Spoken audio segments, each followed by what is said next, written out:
I am Manish Jha. Today I am going to solve CBSE sample paper for mathematics 2025.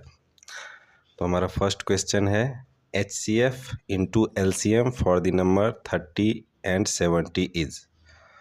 तो हमने पढ़ा है formula HCF into LCM is equal to product of numbers. तो यहाँ number हैं 30 और 70। So HCF into LCM is equal to 30 into 70, that is 2100. Option number C is correct.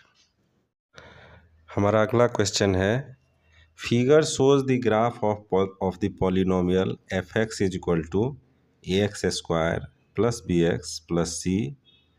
हमको एक फिगर दिया हुआ है। तो हम जानते हैं कि F X is equal to A X square plus B X plus C एक पाराबोला को रिप्रेजेंट करता है। अगर ए मतलब कि coefficient of x square negative होता है तो पाराबोला की ओपनिंग डाउनवर्ड होती है। अगर एक्स स्क्वायर का कोएफिशिएंट ए पॉजिटिव होता है तो ओपनिंग अपवर्ड होती है। यहाँ पाराबोला की ओपनिंग अपवर्ड है, इससे हम कह सकते हैं कि ए पॉजिटिव है। Second, the vertex of parabola is in the fourth quadrant. Top जो है पैराबोला का वो फोर्थ क्वाड्रेंट में है और हमें पता है कि फोर्थ क्वाड्रेंट में y ऑलवेज निगेटिव होता है। इसका मतलब ऑर्डिनेट हमेशा निगेटिव होता है। Therefore y is less than 0।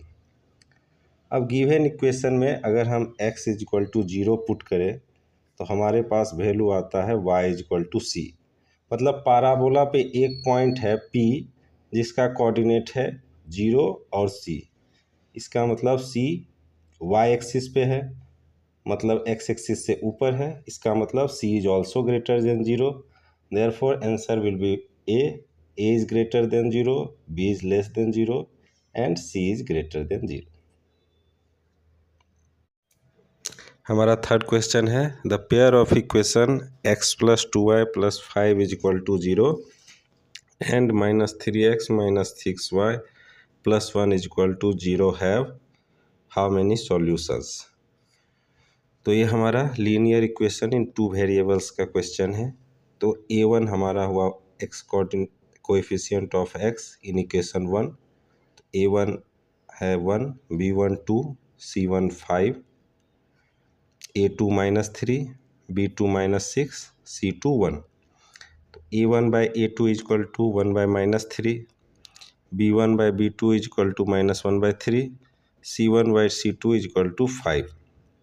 सो हम देख सकते हैं clearly a1 by a2 is equal to b1 by b2 which is not equal to c1 by c2। Hence pair of equation has no solution because इनके जो graph बनेंगे वो parallel lines बनेंगे जो कभी इंटरसेक्ट नहीं करेंगे। ये क्वेश्चन है हमारा in the math olympiad of 2020 at animal planet two representative from the donkey side while solving a quadratic equation committed the following mistake.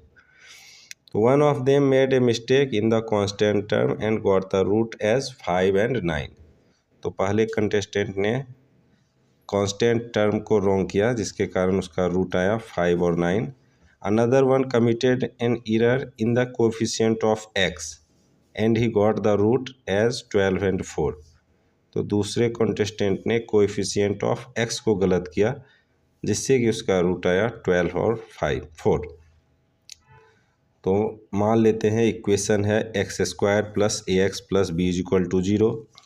तो इसमें हम x के जो रूट्स आए हैं फर्स्ट कंटेस्टेंट के वो डालेंगे तो हमारे पास दो इक्वेशन बचेंगे 5a plus B is equal to minus 25। ये पहला इक्वेशन और सेकेंड इक्वेशन हो गया 9a plus B is equal to minus 81। तो जब हम इस दोनों को सॉल्व करेंगे हमारे पास a आता है माइनस 14। a क्या है x का कोएफिशिएंट है और b आता है 45 जो कि कांस्टेंट टर्म है। तो क्वेश्चन में क्लियरली दिया हुआ है कि फर्स्ट स्टूडेंट ने कांस्टेंट टर्म में गलती की है। तो ये b का वैल्यू 45 गलत है। ए का वैल्यू -14 सही है, इसलिए जब हम सेकेंड में जाते हैं, सेकेंड जो कंटेस्टेंट है उसमें जाते हैं। मानते हैं सेकेंड स्टूडेंट के लिए इक्वेशन है x² + px + q = 0। इनके रूट्स आए हैं 12 और 4, तो जब हम 12 और 4 x की जगह पे डालते हैं तो हमारे पास दो इक्वेशन मिलता है।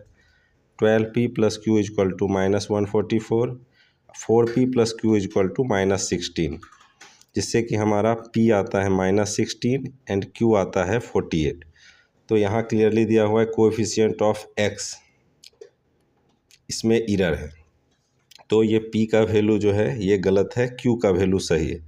तो इक्वेशन होगा x², x का कोएफिशिएंट होगा -14 जो कि पहले का सही है, कांस्टेंट टर्म होगा 48 जो सेकेंड कंटेस्टेंट का सही है। तो x² - 14x + 48 = 0, that is option number D.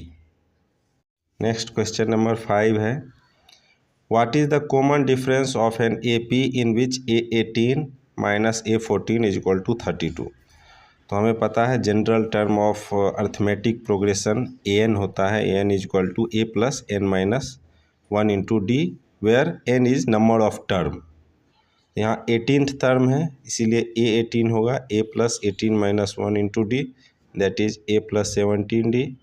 और 14th टर्म होगा A14 = a + 14 - 1 × d, that is a + 13d।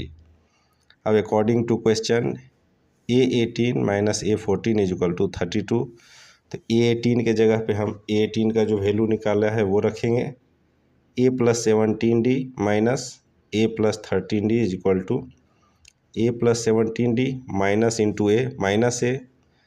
- 13d -13d = 32।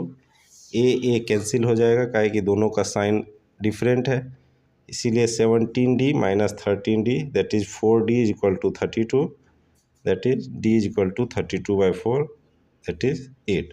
Option D correct. Next question है हमारा, ABCD is a rectangle whose 3 vertices are B40, C43 एंड D03। The length of one of its diagonal is. तो ABCD एक rectangle है जिसके B, C और D का coordinate हमको दिया गया है। A का कोऑर्डिनेट हमारे पास नहीं है, इसीलिए डायगोनल AC को हम नहीं निकाल सकते। B और D दोनों का कोऑर्डिनेट हमें पता है, तो डिस्टेंस फार्मूला के थ्रू हम BD का लेंथ निकाल सकते हैं। Length of diagonal BD = √x2 - x1² + y2 - y1², that is √16 + 9 = √−25, that is 5। तो option number 1 is correct answer. Next question number 7, in what ratio does x-axis divide the line segment joining the point A36 and B -12 and -3। तो x axis पे कोई भी point अगर रहेगा तो उसका y coordinate always 0 होगा। ये हमारा x एक्सिस है, ये y एक्सिस है, x एक्सिस पे सभी पॉइंट का y कोऑर्डिनेट 0 होगा। तो जो पॉइंट डिवाइड कर रही है इस दोनों के लाइन सेगमेंट को, उसका y कोऑर्डिनेट हमें पता है। तो let x axis cut the line segment joining the point A and B at a point P which is A0 at the ratio of k:1। तो ये हमें जानकारी नहीं है किस रेशियो में कट कर रहा है, तो हम मान लेते हैं k:1 में उसको कट कर रही है। हमारे पास y कोऑर्डिनेट पता है, तो इसके लिए y कोऑर्डिनेट 0 है, जो पॉइंट दोनों को कट कर रही है। 0 = m1x2 + m2x1 / m1 + m2, जिसको सॉल्व करने पे k हमारा आता है 6/3 = 2। तो रेशियो हमने माना है k:1, दैट इज 2:1 के रेशियो में कट करेगा। Option number 1 correct. Next question number 8, in the figure find the measure of angle P and angle R।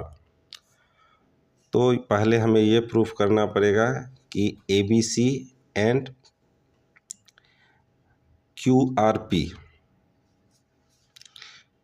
ये दोनों सिमिलर ट्रायंगल्स हैं। जब सिमिलर ट्रायंगल्स पता चलेगा तो हम जानते हैं कि all the angles of similar triangle are equal. तो यहाँ हमें पता है कि एंगल ए भी 130 डिग्री होगा। क्यों?